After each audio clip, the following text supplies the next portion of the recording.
Добрый вечер, уважаемые зрители. На телеканале Якутия-24 вы смотрите новости в прямом эфире. В студии Влад Давыдов. Цифра дня. 177 новых случаев коронавируса выявили за сутки в Якутии. Владельцам кошек и собак с 19 октября в Якутске объявлен месячник регистрации домашних животных.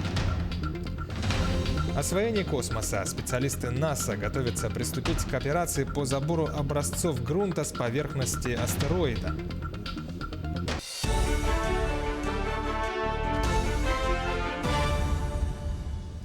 За минувшие сутки на территории республики зафиксировали 177 новых случаев коронавирусной инфекции. Об этом сообщила замруководителя регионального оперштаба Ольга Балабкина в ходе брифинга.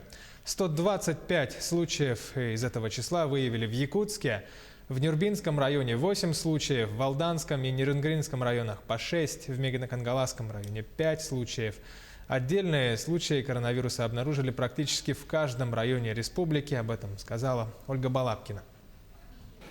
К сожалению, тяжелые случаи в республике Саха-Якутия увеличиваются.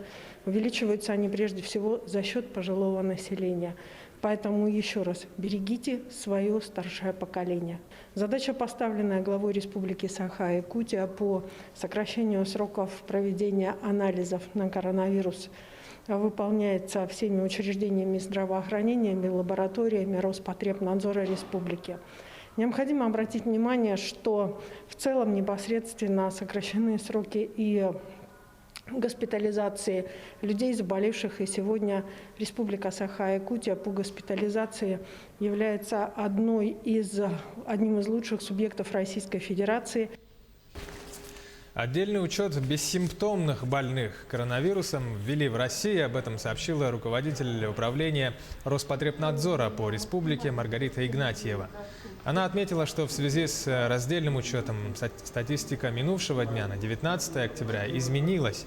Таким образом, всего выявили 157 случаев коронавируса, среди них 133 заболевших коронавирусом и 24 человека с бессимптомными течением болезни.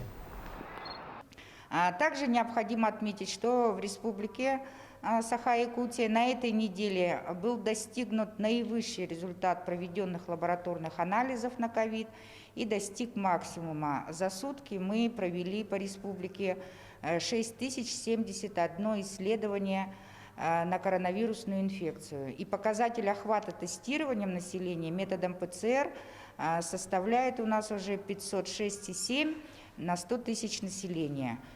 В якутский онкодиспансер прибыла современная анестезиологическая станция, объединяющая продвинутые технологии вентиляции с последними достижениями процесса анестезии. Такого класса медоборудования в дальневосточном регионе очень мало, и поэтому новость радует не только врачей-анестезиологов, реаниматологов диспансера, но и коллег службы, сообщили в диспансере. Отметим, что оснащение медицинским оборудованием якутского онкодиспансера проводится в рамках нацпроекта «Здравоохранение». В этом году для диспансера будут также приобретены МРТ-аппарат, гистологическая лаборатория, эндовидеоскопический комплекс для выполнения абдоминальных операций, ИВЛ-аппараты. Оснащение медоборудованием запланировано на общую сумму 299 миллионов рублей. В Нерюнгри спасли 5 человек. Накануне они выехали на УАЗ-Хантере на рыбалку и охоту. Машина сломалась, возникла угроза жизни людей. На выручку им выехал их товарищ на таком же автомобиле и тоже потерялся.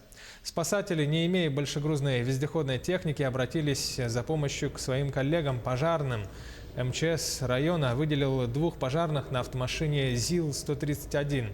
В ходе поисковой работы был обнаружен автомобиль, который поехал на помощь в неправильном направлении. Далее была обнаружена уже вся застрявшая в лесу группа людей. В результате все они впятером были эвакуированы, и автомашина УАЗ. Жалоб на здоровье от этих людей не поступало. К другим новостям. С 19 октября в Якутске объявили месячник регистрации домашних животных. Владельцы кошек и собак должны оформить их регистрацию и перерегистрацию. За уклонение предусмотрены штрафы. Так, для физических лиц от 1000 до 1500 рублей, для должностных лиц от 300 рублей до 4000 и для юридических лиц от 5 до 10 тысяч рублей. По официальной информации, для проверки сотрудники управ округов Якутска и пригородов будут проводить рейдовые мероприятия по проверке регистрации домашних животных на закрепленных территориях. Безответственности владельцев своих животных по регистрации, снятию регистрации животных. Я считаю, что многие животные находятся у нас на улице, бесхозные. Из-за этого у нас беспорядок в этом направлении. И в связи с этим проводится месячник. В Севастополе завершился Кубок России по 3D-стрельбе из традиционного лука. Главная особенность – лук и стрелы должны быть из дерева. Больше сотни участников со всей страны соревновались в меткости и ловкости. Во время заданий спортсмены преодолевают расстояние в несколько километров по пересеченной местности в поисках мишеней. Якутию на этом турнире представляла Галина Филиппова. На ее счету сразу две награды – это золото в личном первенстве и бронза в командных стартах. Я очень рада, что участвовала. Это опыт соревновательный, это представлять нашу республику Саха-Якутия, это наш традиционный вид спорта. И в будущем, надеемся, будет поддержка и национальной стрельбе, и будем дальше развиваться. Я обещала, следующий год мы приедем командой стрелять. Виртуальные тренировки и реальные победы. Алданские каратисты оттачивают мастерство в режиме онлайн. На соревнованиях же ребята по-прежнему завоевывают немалое количество наград. Интернет-тренировки исключают некоторые традиционные моменты, однако открывают иные возможности. Подробнее о плюсах и минусах дистанционки в спорте расскажет наш корреспондент в Алдане Татьяна Вахнина.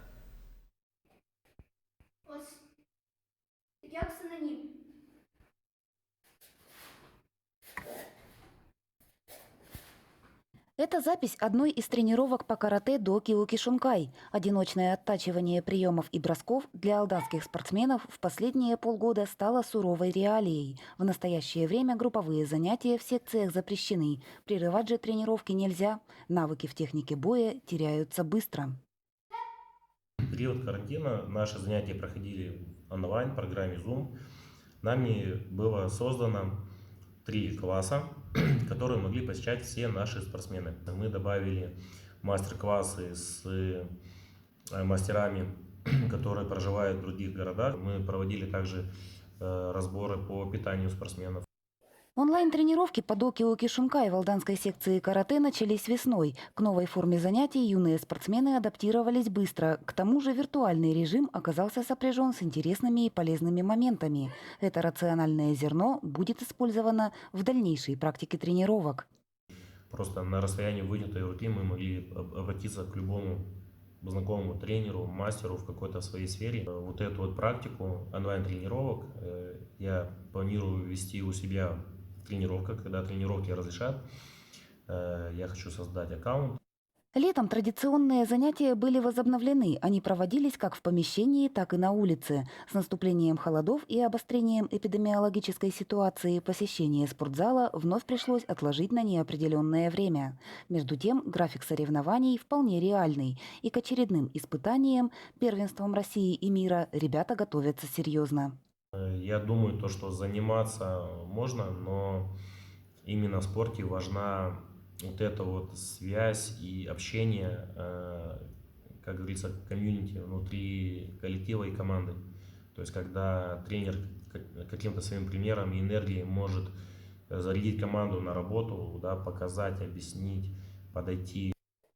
Несмотря на условия ограничительных мер, копилка побед алданских каратистов пополняется. Так, в первой декаде октября 10 спортсменов приняли участие в первенстве до Киокушинкай, прошедшем еврейском автономном округе, завоевав 2 золотые, 2 серебряные и 3 бронзовые медали.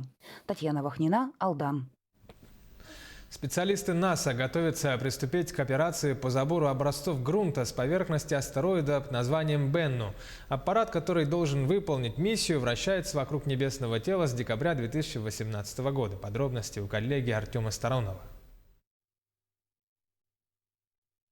Космический корабль НАСА «Осирис-Рекс», который уже почти 2 года вращается вокруг астероида Бенну, в ночь на среду попытается опуститься на усыпанную валунами поверхность небесного тела и взять образцы породы. Ученые надеются, что им удастся обнаружить в них воду или органику, оставшуюся еще со времен Большого взрыва. Аппарат размером с грузовик должен приблизиться к небольшой ровной площадке и выпустить манипулятор. Из него под давлением начнет подаваться сжатый азот, а взбитые им грунт и гравий засосет в специальные капсулы. Весь процесс займет от 5 до 10 секунд. Если первая попытка окажется неудачной, Осирис сможет повторить ее. Многое может пойти не так, потому что космический корабль размером с фургон, а на астероиде много валунов, между которыми ему еще нужно пройти, чтобы получить образец. Мы тщательно это планировали. Аппарат будет отслеживать место посадки в ходе спуска, и если он почувствует, что отклонился от курса или что-то еще в этом роде, он сможет выполнить отменяющий маневр, отойти от астероида, и нам придется попробовать еще раз. Если миссия окажется удачной, Осирис Рекс отправится в обратное путешествие к Земле. Собранные образцы дойдут до ученых не ранее 2023 года. Начало спуска аппарата запланировано примерно на 1:00 ночи по московскому времени. Увидимся в ближайших выпусках. Оставайтесь на Якутии 24, носите маски, берегите свое здоровье.